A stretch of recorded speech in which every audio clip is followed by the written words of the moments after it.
Esse é o episódio de número 10, aqui do nosso estudo bíblico diário. Estamos estudando a carta de Paulo aos Filipenses e hoje vamos estudar dois versículos, 20 e 21.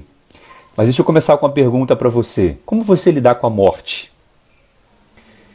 Como é essa experiência para você? O que significa a expressão do apóstolo Paulo quando ele diz assim: para mim o viver é Cristo e o morrer é lucro?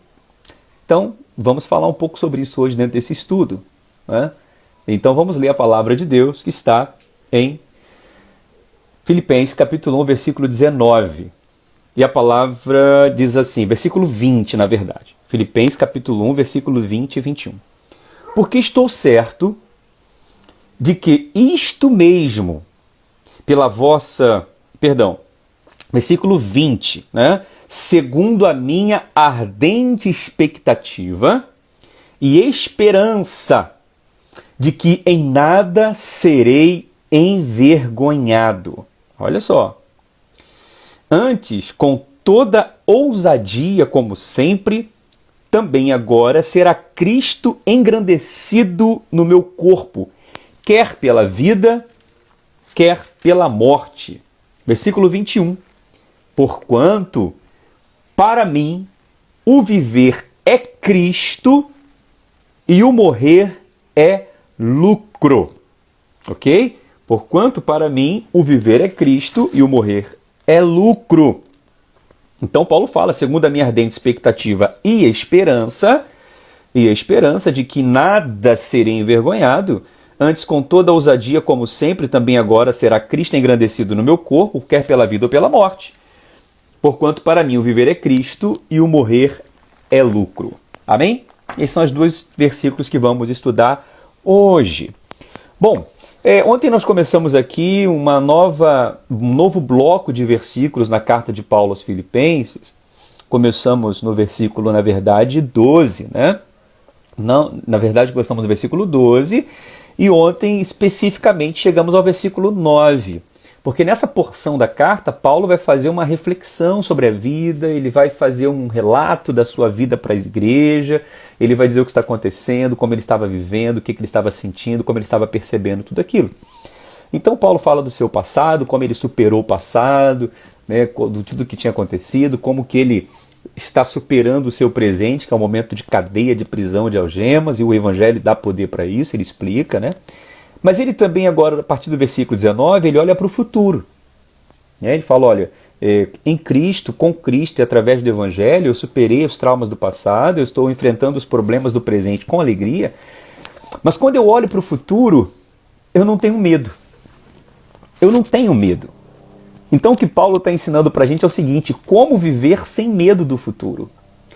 Como olhar para o futuro, né, sem assombro, sem pânico, sem medo, porque Paulo estava na iminência ou de ser solto ou de ser sentenciado à morte. Ele estava aguardando julgamento. A qualquer momento ele poderia ser levado a julgamento e ser absolvido, ou ser levado a julgamento e sair morto de lá. Mas isso não amedrontava Paulo. O dia de amanhã, o que ia acontecer no dia seguinte, o que estava por vir, não dava medo para ele. E nós falamos aqui no versículo 19, ontem, por que ele não tinha medo do futuro? Primeiro, porque ele tinha uma certeza. Ontem nós falamos sobre isso aqui, eu não vou repetir tudo, porque estamos aqui numa sequência, mas ele fala, eu estou certo. Paulo vai dizer aqui, olha, porque eu estou certo, né, de que isso tudo redundará em minha libertação. Então ele tinha uma certeza da vitória. Ainda que ele poderia morrer, mas ele tinha certeza. Na verdade, o que Paulo estava ensinando para a gente aprendeu ontem, é o seguinte, olha, eu prefiro, né, morrer crendo do que viver duvidando. Né? Depois você volta lá no episódio 9 que você vai entender o que significa isso. Mas agora no versículo 20, Paulo ele fala pra gente qual é o solo que ele está pisando para ter essa certeza. Que chão ele está pisando? Por que Paulo afirma isso com tanta certeza que ele redundará em que ele poderia ser liberto, que ele poderia ser solto, mesmo vivendo aquele momento tão terrível? Por que Paulo olha para o futuro, aconteça o que acontecer, ele tem esperança? Então agora aqui, a palavra-chave no versículo 20 e 21 é esperança. Esse é o solo firme onde Paulo pisa para olhar para o futuro com esperança, mesmo tudo sendo contrário para ele ali naquela prisão. Então vou falar sobre esperança hoje aqui. A palavra-chave é esperança, né? Então Paulo vai dizer aqui que a esperança que ele tinha, por isso ele não tem medo do futuro, não é uma esperança comum. Presta atenção. Não é uma esperança qualquer, não é uma esperança, sabe, coloquial, no sentido da palavra esperança solta. Existe um propósito, existe um significado muito profundo nessa palavra. Tanto é que ele começa dizendo, segundo a minha ardente expectativa e esperança. Então veja, ele fala de uma ardente expectativa e esperança. Quer dizer, não era uma esperança comum, ele estava com uma ardente expectativa. Uau! Eu falei ontem aqui, Paulo tinha uma certeza da sua vitória. Paulo fala, estou certo que tudo isso vai redundar na minha libertação. Eu até falei ontem aqui de pessoas que estão enfermas, estão doentes, mas perdem a esperança. Perdem a certeza. O médico fala, não vai dar tempo, vai morrer, a pessoa desaba. Paulo sabia que podia morrer, ele estava preso, mas ele não perdeu a certeza e a esperança em Deus. Entende? Isso tem que ser a palavra para nós hoje também, nesse tempo. Mas vamos falar dessa esperança aqui. Não era uma esperança comum, era uma esperança, era uma ardente expectativa. Se ontem falamos que para viver sem medo do futuro temos que ter certeza, hoje, para viver sem medo do futuro temos que ter essa esperança. No versículo 20. Agora eu quero que você pegue o seu caderno, pega a sua caneta e anota, porque eu vou falar aqui, eu vou te dar uma aula rapidinha de grego. Porque você sabe, a Bíblia foi escrita originalmente, né, o Novo Testamento, no grego, o grego koiné, o grego popular da época. E aqui no Brasil, né, na língua portuguesa, a palavra esperança é uma única para qualquer coisa. Eu tenho esperança de que vou te encontrar, eu tenho esperança de que vou chegar a um lugar, eu tenho esperança de que serei curado. Então essa palavra esperança é única no vocabulário português, né? Mas no grego era diferente. Para cada situação tinha uma esperança, uma palavra específica para esperança. E a palavra que Paulo usa aqui no grego, presta atenção, para esperança, é apokaradokia. Falei língua estranha agora, né? Eu vou repetir. A palavra original que Paulo usa no grego para esperança é apokaradokia. Anotou? A-P-O-K-A-R-A-D-O-K-I-A. Apokaradokia. Vou falar rápido agora. Apokaradokia. Eu sei que você vai esquecer essa palavra, porque você não está acostumado, não está habituado a falar, nem a ouvir, mas você não vai esquecer o significado dela. Então essa palavra esperança no original grego é apokaradokia. Apokaradokia é a junção de três radicais, de três palavras. Apó, cará e dokia, doquem. Apó, cará e dokia. Então são três palavras que formam uma única palavra, apokaradokia, que é a esperança, que é a palavra que Paulo usa aqui. E o que significa essas três palavras? Apó significa fora de. Presta atenção, hein? Nós vamos chegar aqui a um resultado. Apó significa fora de. Cará é cabeça. Ok? Então, cará, cabeça. E dokia é mirar, olhar. Entendeu? Então, apó é fora de. Tá anotando? Cará é cabeça e dokia é olhar, mirar. Então, apokaradokia, a esperança que Paulo usa, né, nessa palavra apokaradokia, ele está dizendo o seguinte, é levantar a cabeça, presta atenção, para olhar e ver fora de. Entendeu? Então Paulo está dizendo, eu tenho uma ardente expectativa e esperança. E essa esperança é o seguinte, é eu ficar na ponta dos pés, levantar a cabeça, mirar e olhar para fora de. Essa era a esperança que Paulo estava se referindo. É olhar para fora, levantando a cabeça. Era apá, né? Como eu disse aqui, apokaradokia. Mas pastor, o que significa isso? Por que Paulo está usando? essa palavra? Porque na verdade Paulo estava preso. Ele não tinha muita liberdade de sair, de ver as coisas. Mas imagina que naquela cena, naquela prisão, tinha uma janela. E ele poderia ficar na ponta dos pés e olhar para fora da janela. Entendeu? Olhar para fora para ver a luz do sol, para ver o que estava vindo na sua direção. Então Paulo tem essa esperança. É como se, deixa eu te explicar, é como se você quer ver muito alguém, tem alguém na sua frente, mas você quer ver alguém que está lá além. Você sobe nos ombros da pessoa, nas costas da pessoa, para ver lá no horizonte. Entendeu? Essa é a esperança, é ficar na ponta dos pés para enxergar por cima. É o seguinte, olha, eu estou preso, estou nessa situação, mas eu tenho uma esperança. Eu estou olhando para o horizonte, aprender como é que faz para dar a live e não deixar a ligação interromper, né? Então Paulo está dizendo assim, olha, eu estou preso, mas eu tenho uma esperança, e essa esperança me faz olhar para o horizonte. Me faz ficar na ponta dos pés, me faz ficar apacaradoquia, me faz olhar além do problema que eu estou passando. Eu vejo no horizonte, sabe? Algo vai acontecer comigo, eu tenho esperança.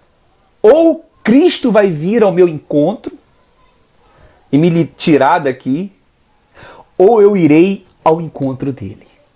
Eu tenho essa esperança. Entendeu? Paulo está dizendo, eu consigo enxergar além. Eu consigo ver além. Sabe, essa esperança é você fixar os olhos lá no horizonte. E você quer enxergar um ponto lá no horizonte, lá no fundo. E todas as outras coisas que estão entre você e o horizonte são periféricas. Você não tem olhos para nada. Você só consegue ter tanta esperança que você não vê a cadeia, não vê a prisão, não vê o problema, você não vê a dificuldade, você não vê o que está de um lado, o que está do outro, você só consegue enxergar no horizonte. Por isso que a palavra vai dizer que nós temos que olhar somente para Jesus, o autor e o consumador da nossa fé. As outras coisas são periféricas, nada pode tirar os nossos olhos de Cristo, porque nós temos uma viva esperança, nós sabemos em quem nós temos crido, ou Ele vem ao nosso encontro, ou nós vamos ao encontro dEle, mas nós vamos nos encontrar, eu tenho essa esperança. Era o que Paulo está querendo dizer aqui, eu tenho uma ardente expectativa. É dar um zoom, é isso mesmo. É dar um zoom, é puxar ali, é isso mesmo. A Dani está falando no comentário aqui, é olhar lá. Você está entendendo? Eu estou falando de alguém que estava preso, esperando a sentença de morte. Poderia morrer a qualquer momento, mas ele tinha uma esperança linda. Eu quero perguntar para você, a tua esperança, que esperança é essa que você tem? Que esperança é essa que nós temos? É uma esperança limitada só no momento presente que a gente enxerga alguma coisa boa ou você consegue enxergar além? Entendeu o que eu estou dizendo? O que isso significa para a gente hoje, pastor? Significa o seguinte, não importa o problema que estamos enfrentando, nós temos uma esperança que nos faz enxergar além. Pronto, é isso. Não importa a situação, eu tenho uma esperança que me faz ficar na ponta dos pés e olhar além. Eu estico meu pescoço acima dos problemas, fico na ponta do pé e consigo ver Jesus, eu consigo ver no horizonte o Senhor vindo na minha direção, eu consigo ver a solução chegando, eu consigo ver o livramento chegando. Paulo sabia disso. Quantos estão compreendendo, irmãos? A palavra diz, Cristo em vós é a esperança da glória. Nós não podemos perder a esperança. A palavra diz que a esperança que se adia faz adoecer o coração. Quantos cristãos, quantas pessoas estão com o coração doente, porque perderam essa visão do horizonte, essa visão além, estão enxergando só para o problema, estão enxergando só para a situação, não estão conseguindo ver o livramento de Deus, estão olhando só para os números do coronavírus que não para de subir, estão olhando só para a doença, para a morte, para a ameaça, para a crise, para as prisões. Por isso que essa carta é linda, gente. Nós temos que estudar essa carta palavra por palavra, detalhe por palavra, porque isso aqui é um tesouro para nós. Aleluia! Que a sua esperança nessa manhã seja renovada no Senhor.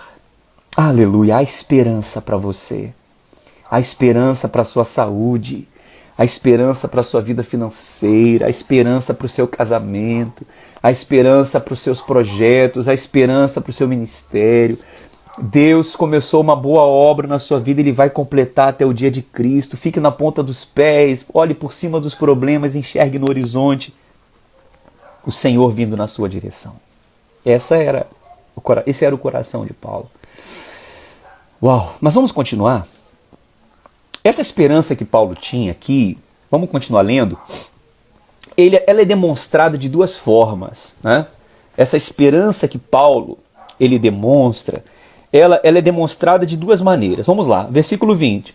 Segundo a minha ardente expectativa e esperança de que em nada serei envergonhado. Em nada serei envergonhado. Essa é a primeira forma de Paulo demonstrar a sua esperança. Ele fala, olha, eu tenho certeza que em nada serei envergonhado. Nada serei envergonhado. Essa é a primeira forma. Depois ele vai dizer aqui, depois eu avanço, mas vamos ficar nesse ponto aqui. O que significa nada serei envergonhado? Lembra, Paulo está numa prisão, algemado, aguardando julgamento. E sobre ele tinha muitas acusações. Paulo estava sendo acusado injustamente, a vida dele estava sendo revirada do avesso, vasculhada. Paulo era acusado de muitas acusações levianas, infundadas. Para você ter uma ideia, Paulo era o líder principal da igreja cristã primitiva. E a igreja de Cristo, a igreja cristã, estava sendo acusado de ser uma seita naquela época. Para você ter uma ideia, as acusações que pesavam contra Paulo como líder daquela igreja, daquela aparente seita que eles falavam, a igreja de Cristo, a igreja de Paulo estava sendo acusada, por exemplo, sabe de quê? De canibalismo. Os cristãos eram chamados de canibais. Olha que horror! Por quê, pastor? Porque quando eles se reuniam, eles usavam aquela expressão de Cristo, dizendo assim, olha, nós estamos aqui, quem comer da minha carne e beber do meu sangue, se referindo à ceia, é questão simbólica. A carne representada pelo pão e o sangue representado pelo suco de uva, pelo vinho. Então eles falavam isso, Nós estamos aqui para comer da carne e beber do sangue de Cristo, para participar da ceia do Senhor. Mas quem ouvia isso de fora falava assim, que seita é essa? Isso é canibalismo, esse pessoal está comendo carne dos outros. Olha que horror! Então era acusação infundada. Para você ter uma ideia, naquela época Nero, o imperador romano, cruel, ele incendiou Roma. Ele colocou ali fogo em Roma. E aonde ele botou a culpa em quem? Nos cristãos. Eles falaram, olha, quem colocou fogo aí em Roma foram esses cristãos aí dessa seita doida que está por aí. Esses grupos de pessoas aí que são contra o imperador romano. Estão falando que só Deus é o rei deles. Nosso rei é César. Então eles é que colocaram fogo em Roma. Eles foram acusados de incendiários. Eles eram acusados também olha só que horror, eles eram acusados de viver, de ser uma seita, uma religião promíscua. Olha que horrível. Como é que pode uma igreja de Cristo ser acusada desses termos? Por que isso, professor? Porque eles tinham uma festa, A igreja cristã chamada Festa do Amor. A festa do ágape, onde eles se reuniam para celebrar a ceia do Senhor e no final eles comiam juntos, eles compartilhavam o pão.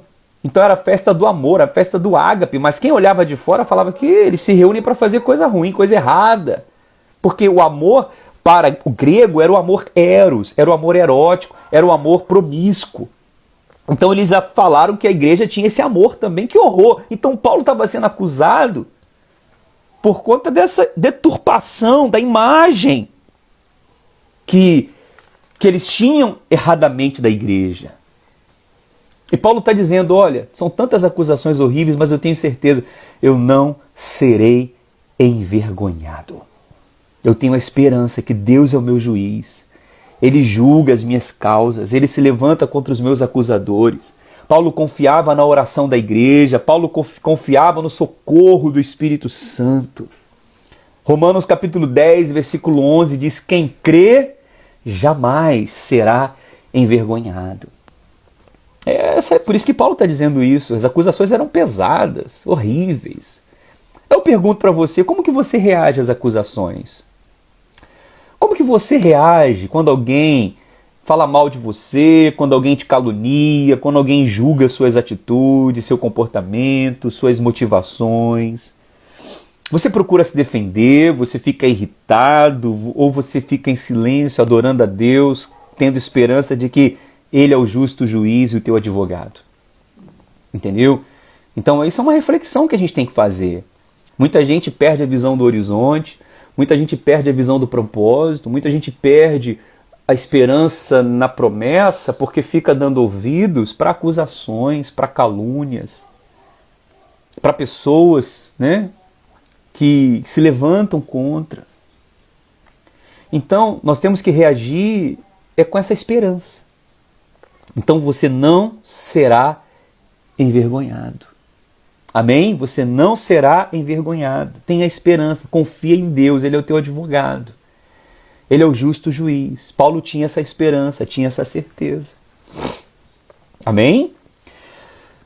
A segunda esperança que Paulo vai falar aqui, além dessa questão de não ser envergonhado, está no versículo 20, quando ele fala assim, olha, segundo a minha ardente expectativa e esperança de que em nada serei envergonhado, antes com toda a ousadia como sempre, também agora, será Cristo engrandecido no meu corpo.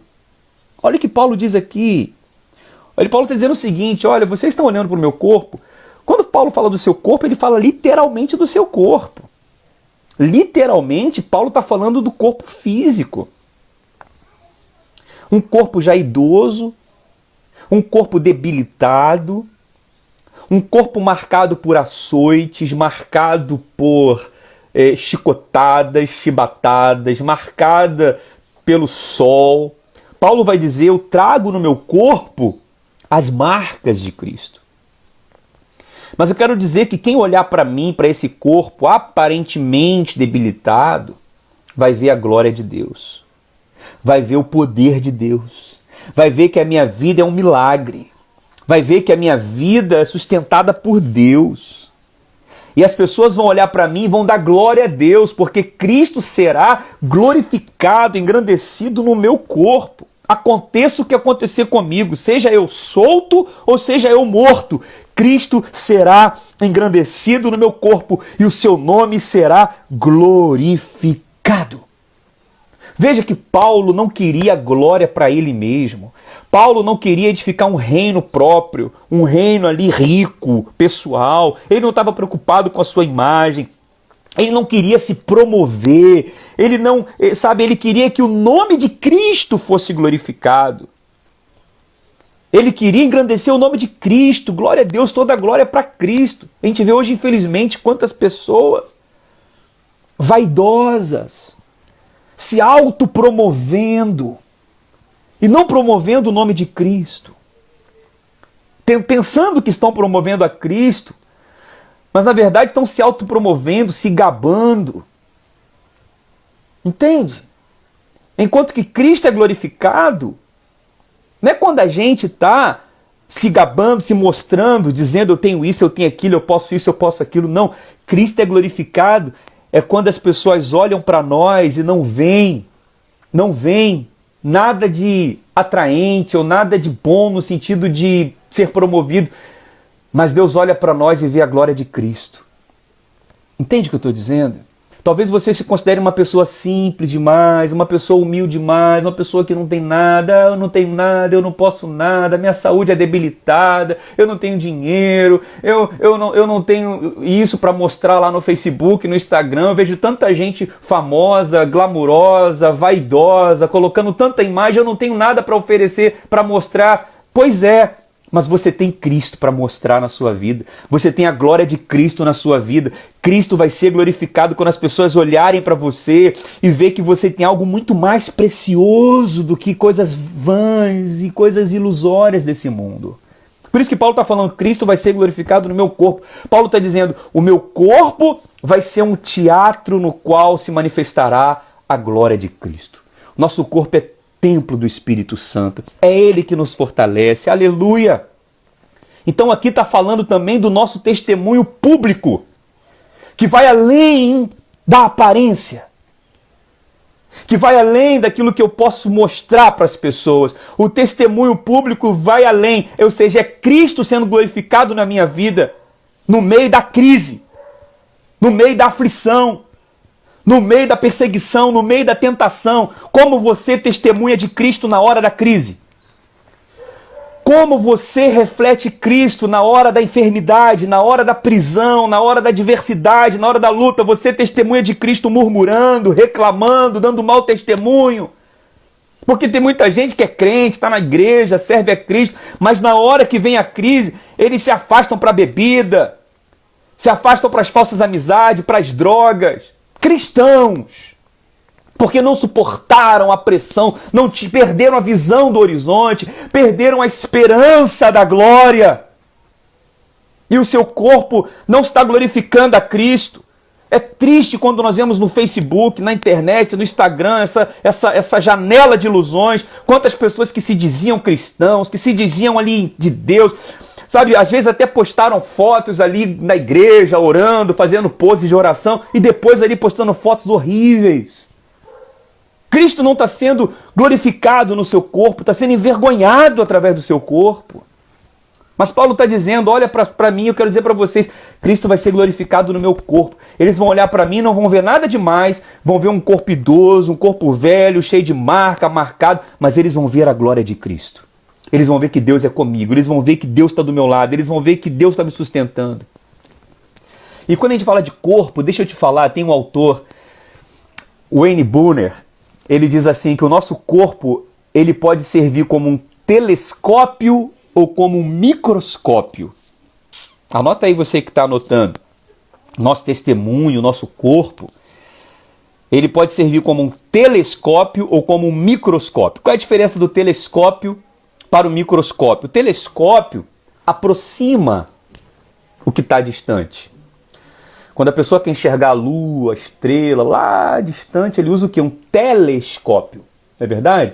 E aquele telescópio aproxima para a lente aquela imagem. E o microscópio? O microscópio, ele é diferente, ele amplia aquilo que é pequeno, entendeu? Você quer ver ali uma bactéria, quer ver um vírus, e microscópio que é pequenininho, mas você quer enxergar ele grande, você usa lente.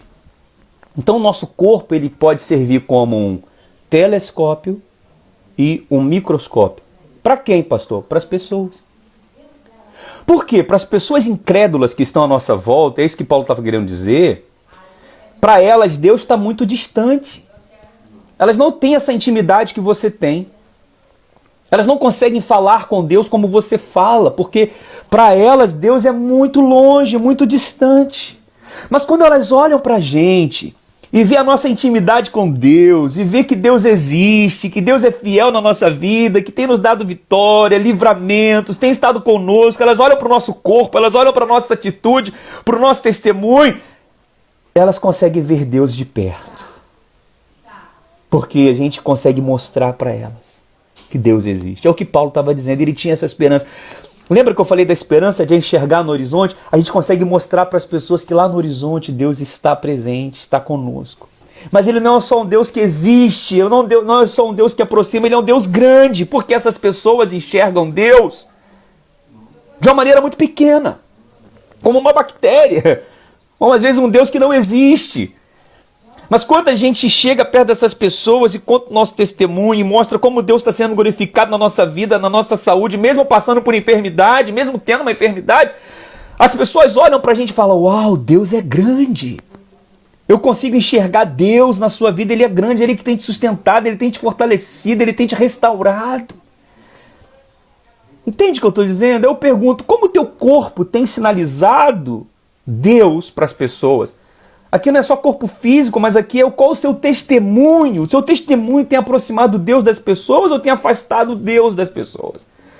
O seu testemunho tem mostrado para as pessoas que o Deus que você serve é grande ou ele é pequeno? Tudo vai depender da nossa resposta diante dos problemas. Tudo vai ser de acordo com a visão que nós temos do futuro. Se você tem medo do futuro, se você tem medo do amanhã, se você tem medo que vai morrer, se você tem medo que vai ficar doente, se você tem medo que vai fracassar, você está falando que Deus está distante, que Deus é menor do que isso.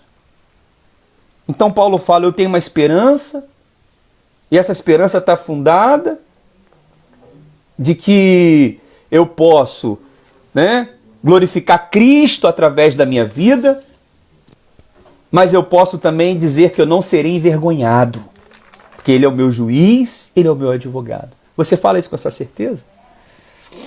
Ou você age com a sua própria força, dá seu próprio jeito, quebra as cadeias, bate no soldado, bate em todo mundo, grita com todo mundo e tenta resolver do seu jeito? Paulo não fazia isso não. Uau, mas vamos avançar, gente, porque vamos para o versículo 21. Não, para o próprio versículo 20.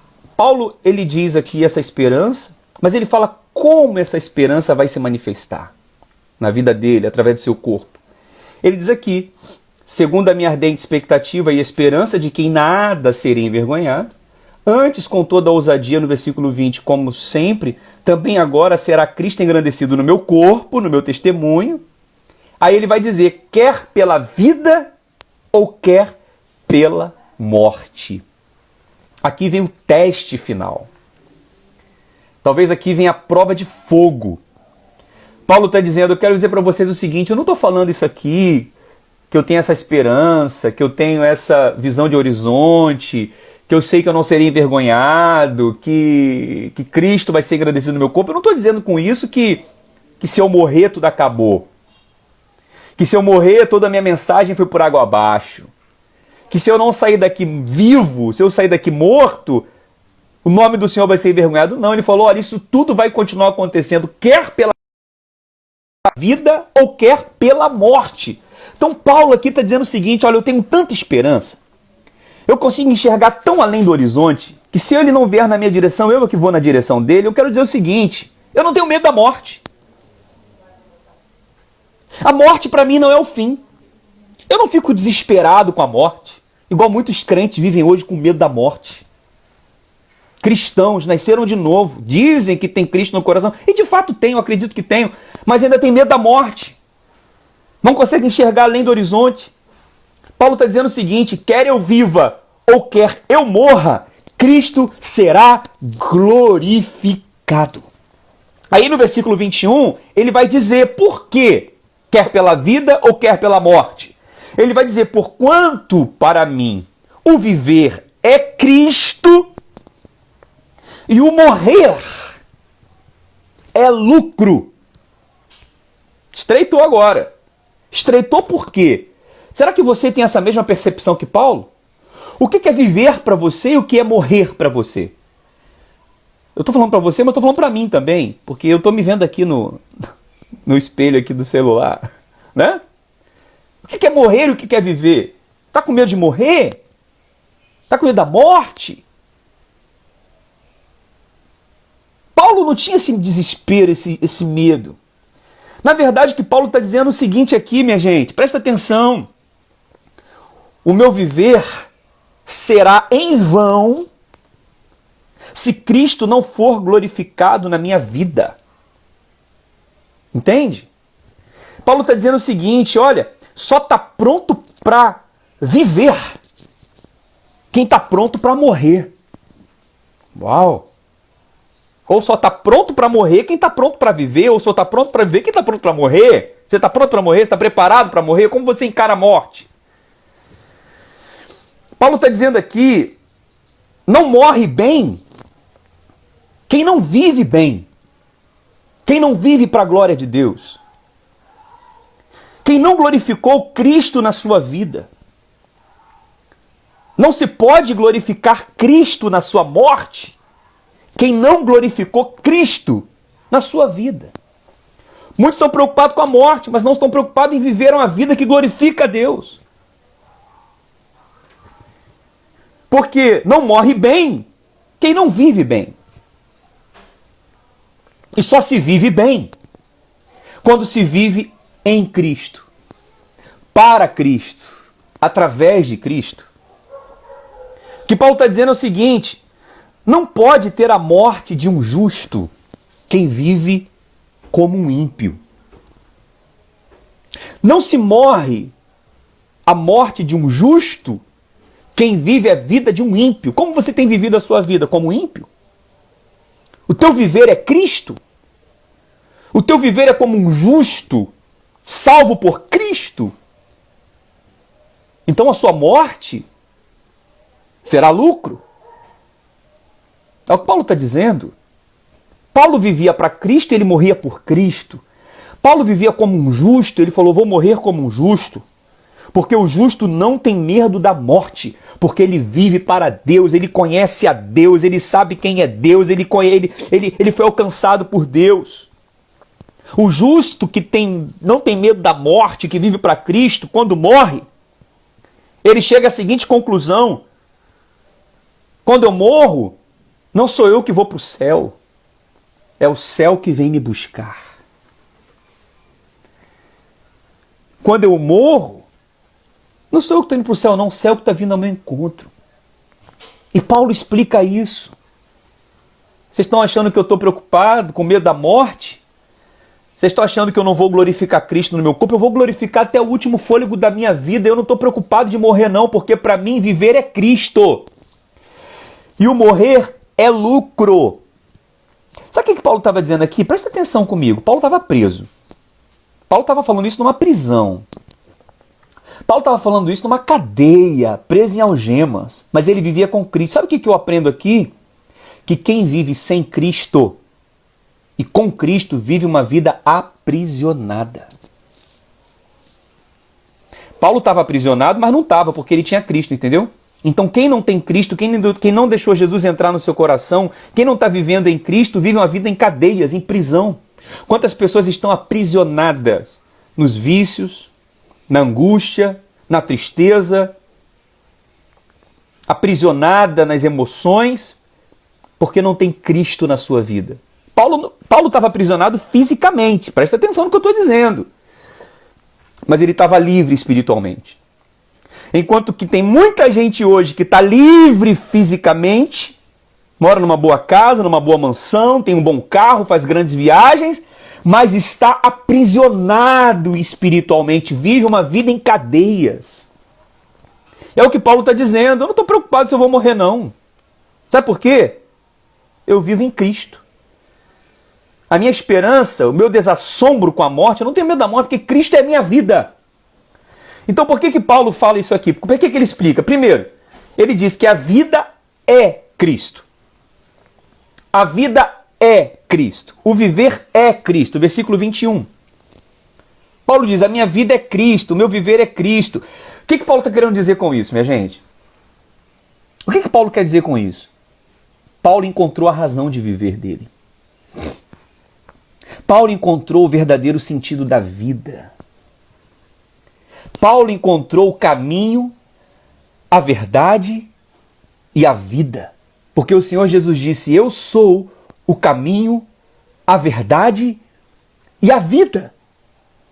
E ninguém vai ao Pai a não ser por mim. Paulo encontrou o caminho, por isso que fala, para mim o viver é Cristo, porque eu encontrei a vida. Eu estou vivo, mas eu não estou vivo dependendo das cadeias, eu não estou vivo, eu estou vivendo acima das circunstâncias, porque Cristo me faz vencer qualquer situação. Ele é a minha vida. O Senhor Jesus disse, eu vim para que você tenha vida e tenha vida com abundância. O Senhor Jesus disse, eu sou a ressurreição e a vida. Quem crê em mim, ainda que esteja morto, viverá. Por isso que Paulo não tem medo da morte. Paulo teve encontro com a vida quando estava vivo. E você, teve encontro com a vida? Teve encontro com Cristo? Então você não pode ter medo da morte. Cristo é a sua vida. Paulo está dizendo, se eu ficar vivo, eu vou continuar, Cristo vai continuar sendo a minha vida. Eu vou continuar vivendo para a glória dele. Porque eu estou preso fisicamente, mas eu estou livre espiritualmente. Aleluia. Ele me faz livre. Sabe, o ser humano que não tem essa certeza de Paulo, ele vai tentar encontrar vida no dinheiro, na fama, Ele vai tentar encontrar vida na popularidade, no poder, no prazer, no prestígio. E tudo isso é ilusão. Porque eles estão procurando água numa cisterna vazia. Cristo não é a vida deles. A vida deles é o dinheiro, é o carro que ele comprou, é a casa que ele construiu, é o patrimônio.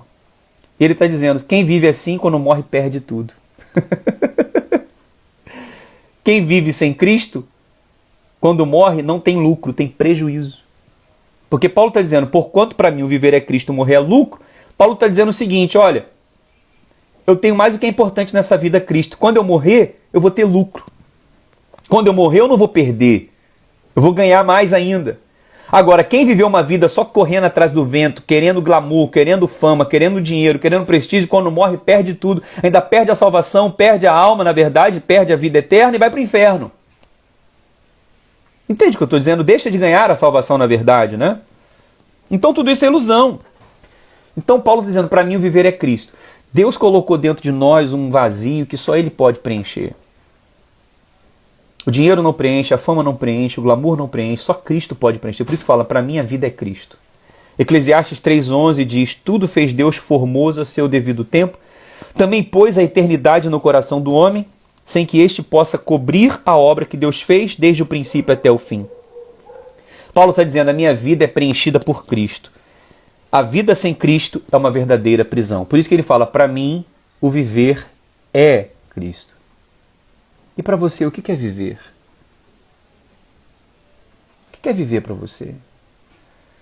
É viver um dia após o outro, dependendo das notícias, dependendo se vai ter dinheiro ou não, dependendo se vai ter um carro ou não, dependendo se vai ter saúde ou não. Isso é viver? Paulo estava ali doente também, preso. A nossa saúde, a nossa vida é Cristo. Você sabe que as pessoas têm uma angústia muito grande no coração delas. O que é angústia, gente? Sabe o que é angústia? É diferente de tristeza. Tristeza, você sabe por que você está triste. Alguém morreu da sua família, você bateu com o carro, ou você até ficou com uma certa enfermidade, que seja, você está triste porque alguma coisa ruim aconteceu. Agora, a angústia, você não tem motivo para ter angústia, você não sabe por que está angustiado, entendeu? Porque você sente um vazio e você não sabe por que está triste, então aquilo gera uma angústia. E por que as pessoas hoje estão tão angustiadas no mundo? Porque elas não deixaram Cristo ser a vida delas. Elas vivem um vazio, um buraco existencial que não tem tamanho, que não cabe no peito delas. Mas quando a gente encontra Cristo, a gente pode falar, Cristo é a minha vida. Mas Cristo também, Paulo vai dizer aqui o seguinte, se o viver é Cristo, o morrer é lucro. Como assim, gente, morrer é lucro? Olha que coisa incrível. O morrer é lucro. O morrer é lucro, né? Olha que coisa incrível. Como que morrer é bom, pastor? Como que morrer é lucro? O que é lucro, gente? Fala pra mim. O que é lucro? Lucro é quando você investe dinheiro em algo, investe tempo em algo e você tem um retorno depois, entendeu? Isso é lucro. Sim ou não? Quando você, sei lá, compra um carro e vende aquele carro por um valor maior, aquela diferença foi lucro. Você investiu dinheiro e teve um retorno, ok? Então Paulo está querendo dizer aqui o seguinte, olha, a minha vida eu investi em Cristo, com Cristo e através de Cristo. Eu investi meu tempo, eu fui para a igreja em vez de ir para o barzinho, eu fui estudar a Bíblia em vez de perder tempo com tantas coisas desnecessárias. Eu busquei o Senhor enquanto eu pude achar. Aquilo que muita gente achava que era besteira, achava que era perda de tempo, eu investi. Quando eu morrer, eu vou ter lucro. Ou seja, vai ter valido a pena tudo aquilo que eu fiz. Então, se eu morrer hoje, eu já estou no lucro. Porque eu já vivi a minha vida para a glória de Deus. Paulo está dizendo o seguinte, a morte não vai ser o fim da minha existência. A morte não vai ser um fracasso. A morte não vai ser uma derrota. A morte para mim vai ser lucro. Porque quem vive com Cristo, quem vive para Cristo, a morte não é perda, a morte é ganho. A morte é um retorno. Porque a morte não é o fim, mas é o início da recompensa dos salvos. Paulo sabia que ele iria para a glória, que a salvação dele estava em Cristo, estava garantida. Por isso que Mateus capítulo 10, versículo 25, anota aí, depois você lê com calma. Eu até vou ler com você, porque muita gente precisa entender isso aqui. Mateus, capítulo 10, versículo 25. Olha só, por que Paulo fala que morrer é lucro? Por que fala que morrer é lucro? Olha só, Mateus capítulo 10, versículo 25. Anotou aí? Olha o que o Senhor Jesus disse. Presta atenção, gente. Vamos lá, estamos estudando a Bíblia. Basta ao discípulo ser como seu mestre. Peraí, deixa eu ver se é isso mesmo, eu anotei a referência certa. Mateus 10, 25. Deixa eu ver se é isso.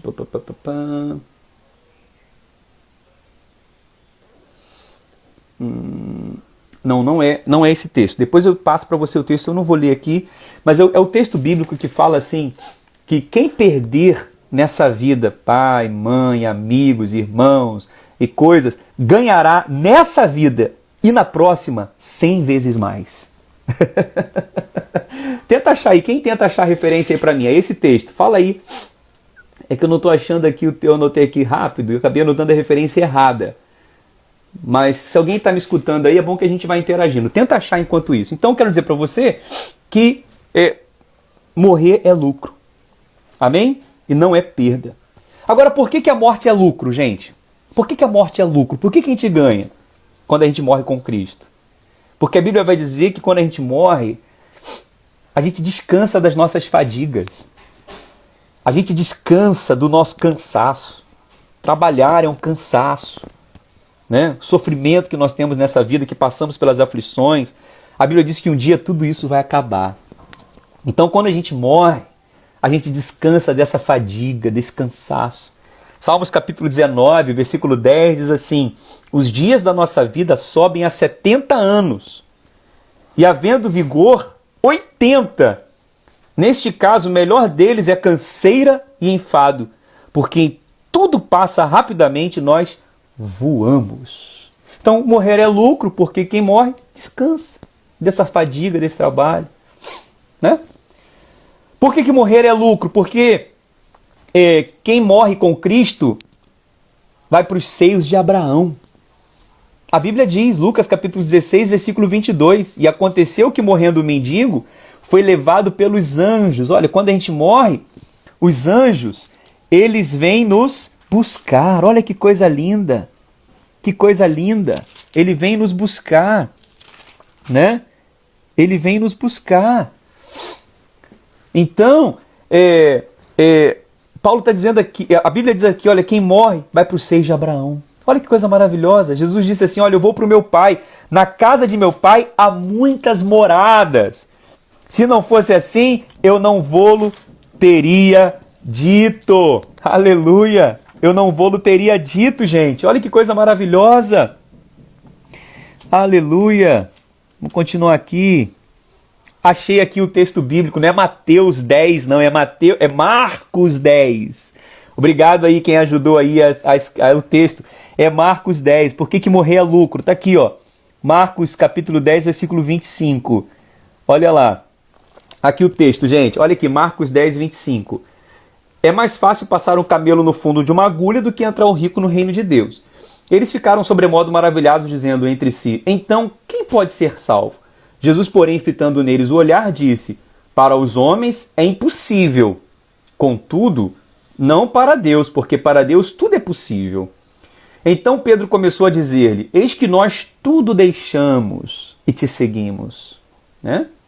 Tomou Jesus a dizer, em verdade vos digo, que ninguém há que tenha deixado casa, irmãos ou irmãs, ou mãe, ou pai, ou filhos, ou campos, por amor de mim, por amor do Evangelho, que não receba já no presente, em vida, 100 vezes mais casas, irmãos, irmãs, mães, filhos e campos, com perseguições, mas vai receber. E no mundo por vir, a vida eterna.